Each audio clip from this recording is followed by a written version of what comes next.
Morning, Senator. Good morning. How are you today? Okay, we'll be Good. starting here in a minute.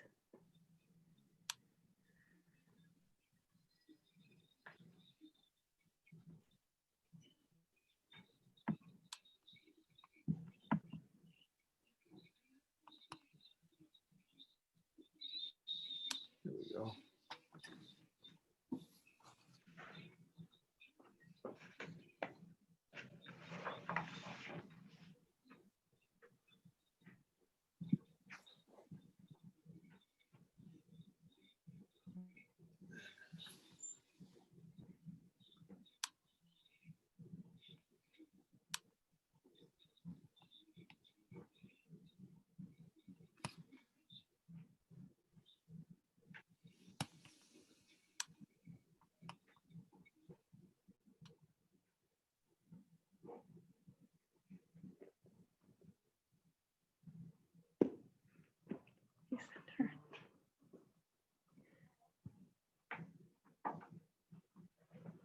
Okay, so I think we'll get started. As typically our presentations are live streamed on Facebook. We're having some challenges with Facebook this morning. So what we're doing is this session will be recorded and then posted to Facebook when we're done. But I did want to just remind people that this is something that is open to the public, and that the comments on here will be recorded and then shared publicly. My name is Laura Fortman. I'm the Commissioner of the Maine Department of Labor, and I'm joined by my colleague who can introduce herself. Hi, I'm Kim Smith. I'm the Deputy Commissioner here at the Department of Labor. And we do have a short slide presentation, a PowerPoint that we want to go through with you. And our focus today is on the new federal programs. And if we could get that slide put up on the screen, that would be great. Today is one of those days, you know, some days technology works smoothly and then other days are more challenging. Today is a challenging day. So our agenda today is to go through the new federal programs, give you an update on some of the numbers around unemployment that we've seen since the beginning of the pandemic, and then also talk a little bit about our services over the holiday weekend. So let's just kind of dive right into the first slide. I see a number of familiar faces on this call today, so some of you may be very versed in this, but unemployment insurance is complicated. And since the beginning of the pandemic, it's become even more so because there are really two tracks. There is the state unemployment insurance program and system that is funded by an assessment on employers on the first $12,000 of wages. That goes into the Unemployment Insurance Trust Fund, and that must be used just for benefits. When the pandemic hit, Congress created a number of new federal programs, and this graph is an attempt to try to look at those two tracks and give you a sense of, you know, what the different programs are and what changes have been made just recently to these programs. So on the top bar, there's the state unemployment insurance program that's available for up to 26 weeks of benefits. When someone exhausted those benefits, they could transition into the pandemic emergency unemployment compensation program, which is a federal program that was put in place under the CARES Act, and we'll go into the CARES Act and the changes in the next slide. So, and we will have these slides available to you too. So this is just really a top line. The pandemic unemployment compensation program was the next phase that someone who, if they exhausted their state unemployment benefits, could be eligible for. And then finally, if you exhausted both PEUC and state UI and you had any remaining weeks of eligibility, you could access those weeks through the Pandemic Unemployment Assistance Program, another federal program. In total, the number of weeks that someone could potentially be eligible for is 50 weeks, 50.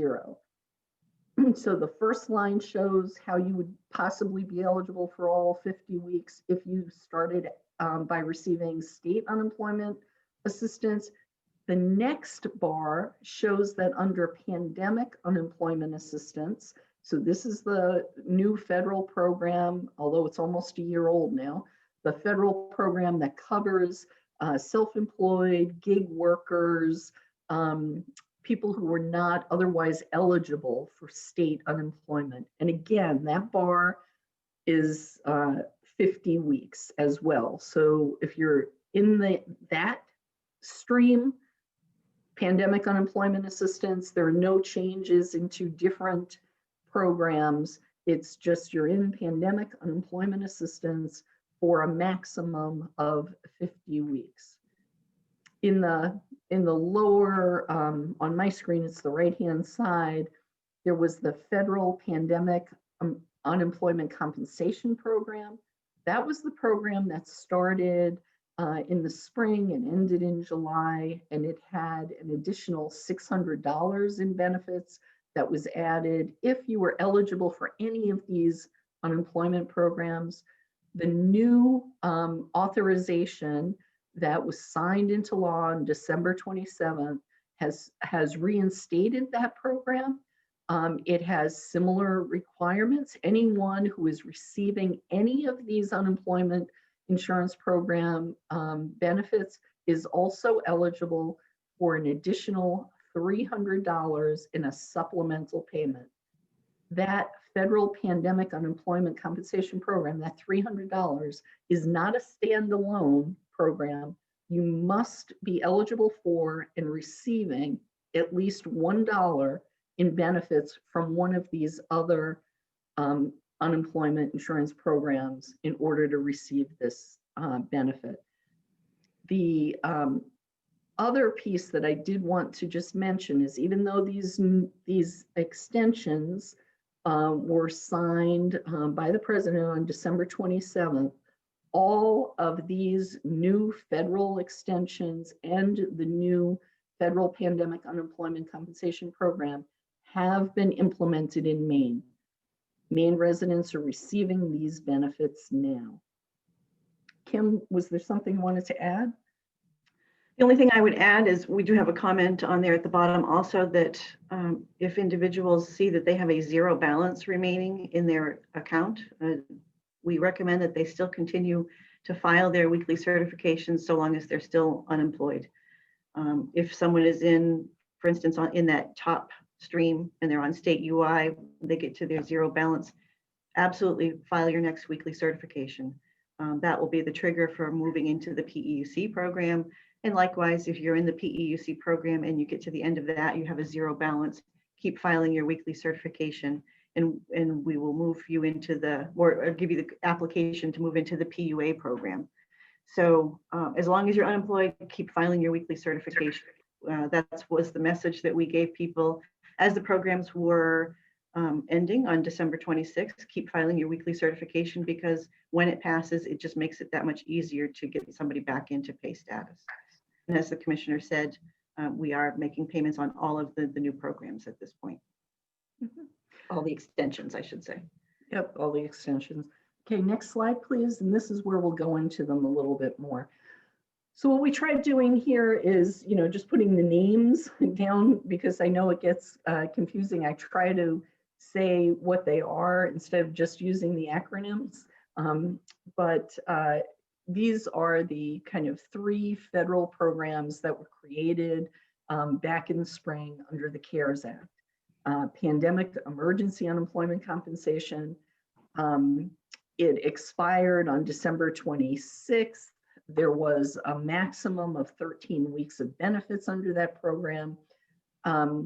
The new extension, the legislation that authorized that has a different name. It's called Continued Assistance Act extensions.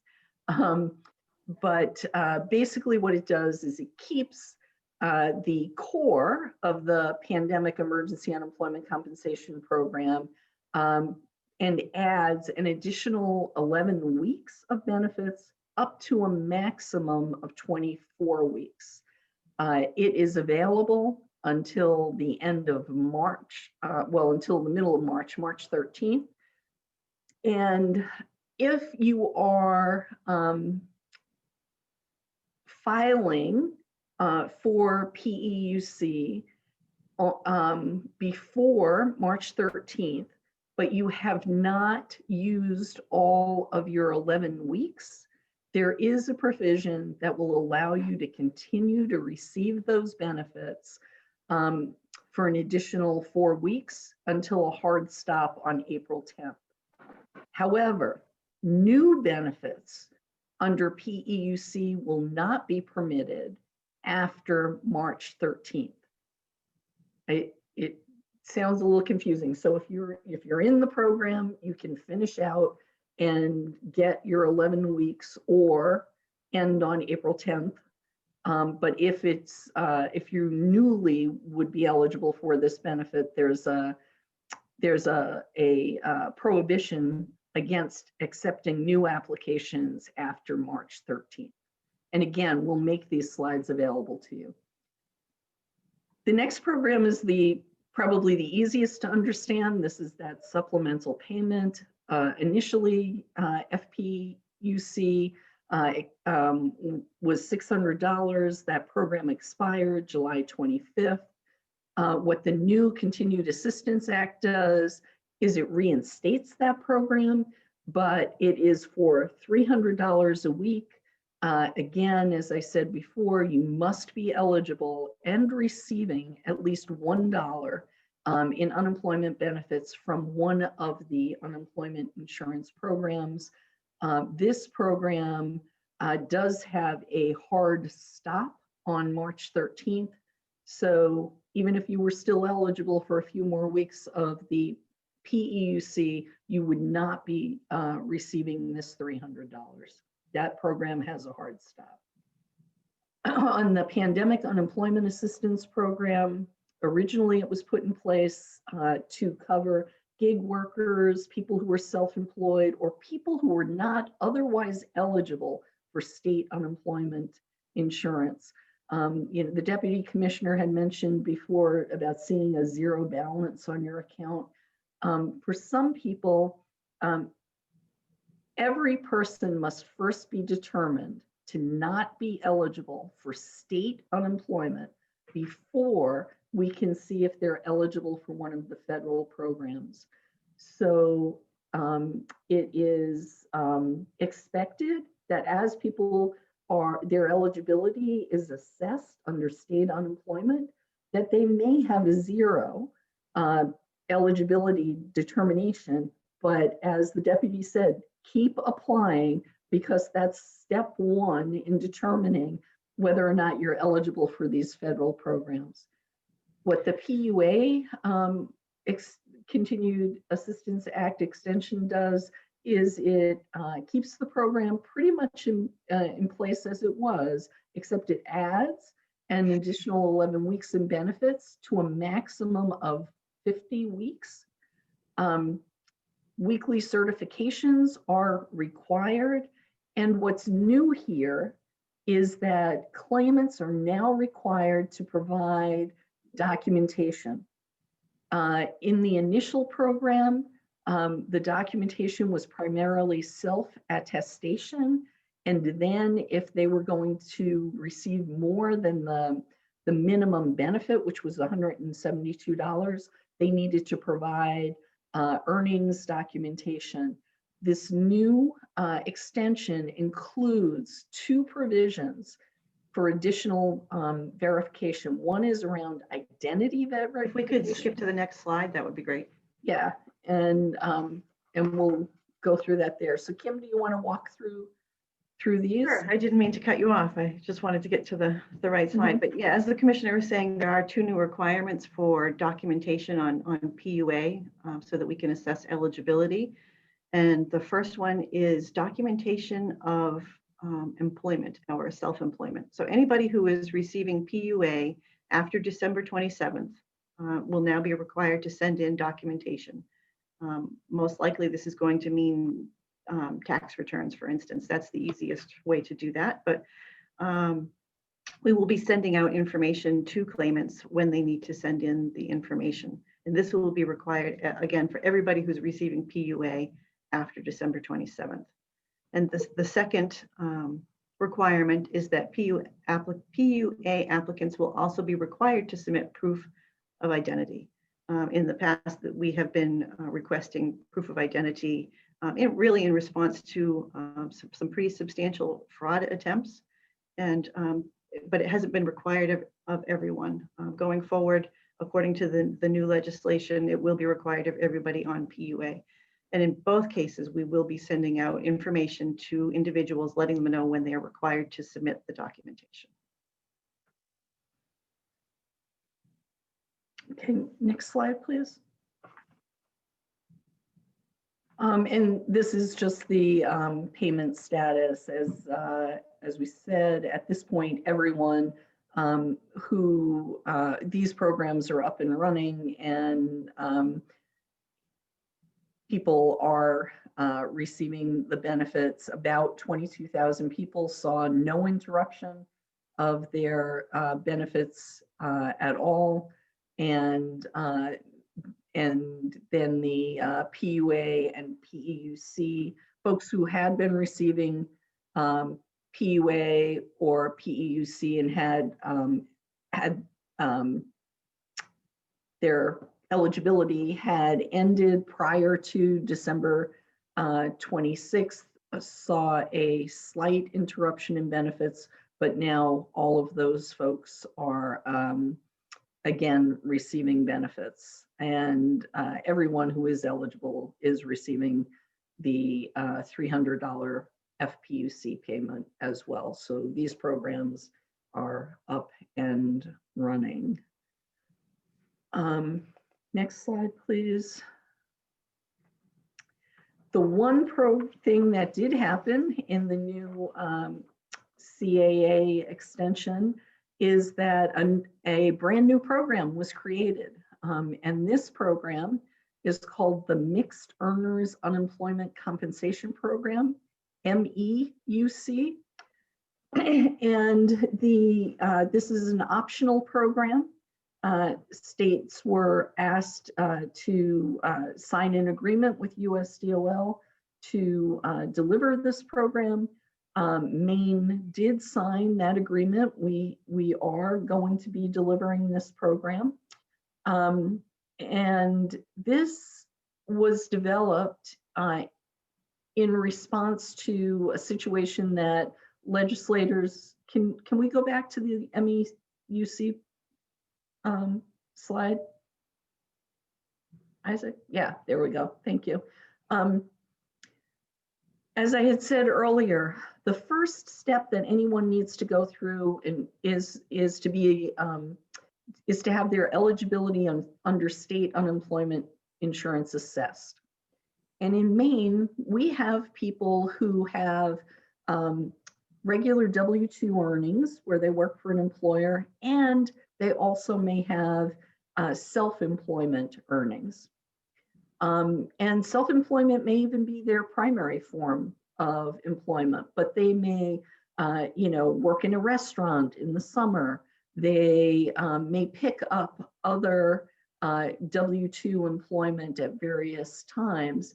And so when their eligibility determination was done, it was determined that they were eligible for state unemployment.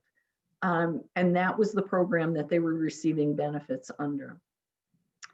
For some of those people, that regular W-2 employment was only a tiny portion of what their earnings typically were. But because of the way the federal program was constructed, It said if you're eligible for any state unemployment, that is the program you must receive benefits under. And in Maine, the minimum weekly benefit is $80.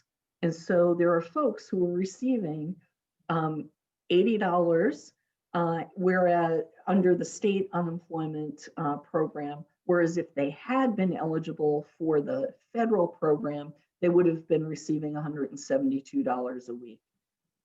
Congress looked at this, it's happening all over the country. And so in an attempt to address that, they created this new program which says, if you are receiving state unemployment insurance and you also have at least $5,000 in self-employment income, then you will be eligible for an additional $100 supplemental payment on top of the other benefits that you're receiving. We have opted into this program. The program, again, covers the weeks ending January 2nd through March 14th. We do not have this program up and running yet. We are working through the requirements and the programming. No state has yet implemented this program, but it is our intent to put this in place as soon as possible. All of these folks will be receiving regular state unemployment, the FPUC. It is only the $100. Again, this is not a standalone program. It is an additional supplement to a subset of people who are eligible for state unemployment insurance. And we will get that up and running as soon as possible. Okay, Kim, is there anything you wanted to add to that? Nothing else to add on the MEUC. Okay, do you want to do this numbers? Yeah, so just wanted to provide some data on where we've been over the last year. At the start of the pandemic, you may remember we talked about we had just over 600 new people filing for unemployment every week, and that increased dramatically. Those last weeks of March and into April, we went from 600 people to roughly 31,000 people in a week, and it was pretty consistent there, March and April. 25,000 one week, 29,000 another week, 31,000 in April. It spiked up dramatically. Those elevated levels are continuing, not quite at the March and April level, but we are still seeing about 3,700 initial claims for state unemployment every week and about 700 claims for the federal PUA every week. So those are our new applications. Just for comparison, last year at this time, we had just over 1,500 people. New people in the same week filing. Overall, we are at 99.6%. Nearly all of the claimants, the individuals that have applied, have had their initial claim processed. Since the start of the pandemic, that's 224,000 claims for state unemployment and 106,000 claims for PUA. We've had over 3 million weekly certifications filed since the start of the pandemic, and we've paid out 1.76 billion in benefits.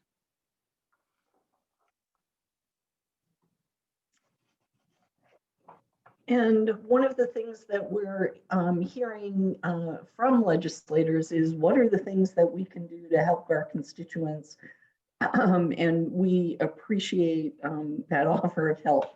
One of the things that we are trying to do is get unemployment benefits out as quickly and accurately as possible, and at the same time make sure that people are aware of any training opportunities that are available to them and any jobs. We have started publishing on a weekly basis 2 newsletters, and one is specifically identifying training information. The other is jobs, and it links to our job bank. If you wanted to share those newsletters and any communications that you have with your constituents, that would help make sure that people are aware of the opportunities that are available to them. The other question that we get is, what's happening with phone traffic? I mean, the deputy commissioner laid out some of the numbers. One of the numbers from the spring that I will never forget is the day that we received over 250,000 phone calls, and it took down phones for the entire state government. We are definitely not at that volume now. We also have 100 people on the phones today compared to 13, but that still does not mean that you dial once and you're immediately talking to a person. The beginning of the week, it is always much busier. The phone lines are much busier. Later in the week, Thursdays and Fridays, the phone traffic is significantly lower. So we would encourage people to call in on Thursdays and Fridays, or to use our customer messaging portal. And that number, that link, that address is there. And again, we will make these slides available. And that's a good way for someone to just get a message into us and then get a response. And the response time is usually within, I think, 2 to 3 days on the customer messaging portal at this point. And then the last slide that we had here before we get into questions is about, are our services available? As we've been doing for all holidays since the spring, although financial institutions are closed, and that means that there will be a delay in usually 1 day for people to receive their benefits if they're used to getting them on Mondays. The phone line will be available on Monday from 8 to 3. We address the most common issues, such as filing an initial claim, reopening claims, and we're seeing a lot of claim reopenings just because of, Maine has a seasonal workforce. Weekly claims, password resets, address changes, the most common issues can be handled on Monday, but for the full range of all of our services, those will be available Tuesday through Friday. So I think with that, I don't see any questions in the chat, but you can either write a question in the chat or just unmute yourself, and we'll be happy to try to answer any questions that you have. Now, I have a question, please. Sure. First of all, thank you for doing this. It's helpful, but you folks know what you're doing, and trying to learn all this and navigate it is a little bit difficult. But in terms of the $100 payment that was going to be, now assuming that someone's made application for that, in theory, and as you mentioned, it wasn't rolled out yet, would it be retroactive to the starting date? Okay. Yes. Thank you. And I should have said that before, so thank you for raising No, that's that. fine. Oh, thank you. I'm good with it. Are there other questions? I guess I'll do one more, please. So Sure. I know that you, the slide, and it shows some good advice for how we can help constituents. What if a constituent calls with a specific issue? Should we work best through our aid? I think that's probably the best. And we do have a pretty close coordination between all of the legislative offices and my office. Okay. Thanks again. Thank you.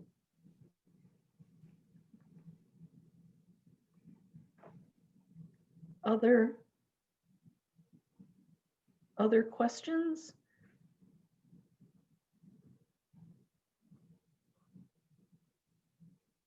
If not, thank you all very much. And please feel free to reach out if you have any additional questions, and we will make the slides available, and the recording of this presentation will be posted on Facebook. Ma'am? Yes. Yes, this is Robert Alley, Representative Robert Alley down the field. And I was just curious about the ones like myself. When this was all going on, about signing up for the funding. And I had a lot of people call me and ask about that $100 one, the $300 one, the 600, the 1200, and I just couldn't give them a straight answer. So I was hoping you could give me a straight answer or give me information that I can reach out and get it and read it. So thank you, Representative. This is incredibly, I crazy, appreciate how confusing it can be, because there are all of these programs and which one is someone actually eligible for. We tried to make it as clear as possible, probably on slide 3, that lays out the different programs, but we could also add the MEUC, the $100 program, to that slide as well, and make that available to you. The other thing I would encourage constituents to look at is the website that we post frequently asked questions there, and try to provide comprehensive information there as well. But we can reach back out to probably your aide and make sure that you have at least this graphic. And if there are other questions, or you just want us to talk through something with you, please feel free to let us know.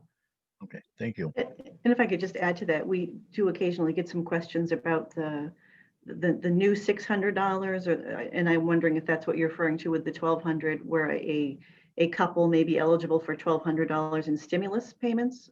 Those are coming directly from the U.S. Treasury. Those are not related to unemployment.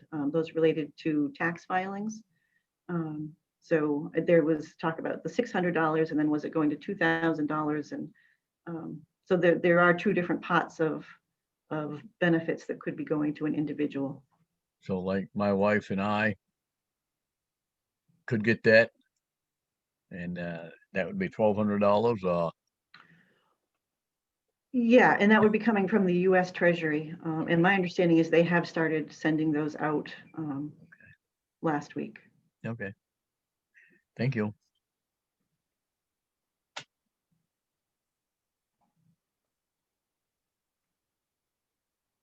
Anything else? See if I can back up and mute myself.